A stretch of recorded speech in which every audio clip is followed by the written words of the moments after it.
سلام، دتی هستم.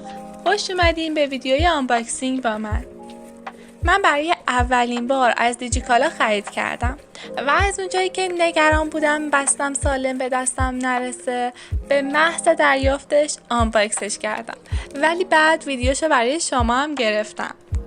من پالتسایی میسلارا کد 1 رو گرفتم که چند وقته توی اینستا ترند شده.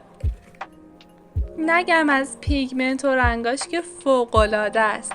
یه سری از رنگاش رو براتون تست کردم تا پیگمنتش رو خودتون ببینید.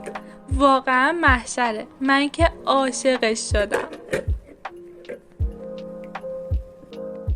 ببینید آخه رنگاشو، دل آدمو میبره. ممنونم که ویدیومو تماشا کردین. تا یه ویدیوی دیگه، خدافظ.